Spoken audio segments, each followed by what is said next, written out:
আজ আমি বানাতে চলেছি তোপসে ফ্রাই। এর জন্য সবার প্রথমে আমি নিয়ে নিয়েছি তোপসে মাছ। এর মধ্যে দিয়ে দিলাম লবণ, এরপর দিয়ে দিলাম রসুন বাটা, এক এক করে দিয়ে দিলাম পেঁয়াজ বাটা, ধনেপাতা বাটা, হলুদ গুঁড়ো, লঙ্কা গুঁড়ো আর দিয়ে দেব লেবুর রস। দিয়ে খুব ভালোভাবে ম্যারিনেট করে রেখে দেব।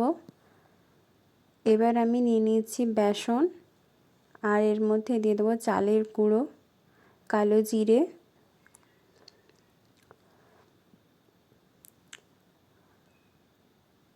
আর দিচ্ছি লবণ, হলুদ গুঁড়ো, লঙ্কা গুঁড়ো, দিয়ে ভালোভাবে মাখিয়ে নেব জল দিয়ে।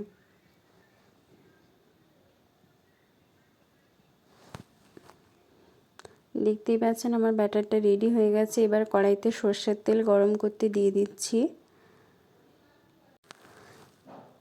এবার সর্ষের তেলটা গরম হয়ে গেছে, এক এক করে মাছগুলো বেসনের ব্যাটারে ডুবিয়ে ভেজে নিচ্ছি।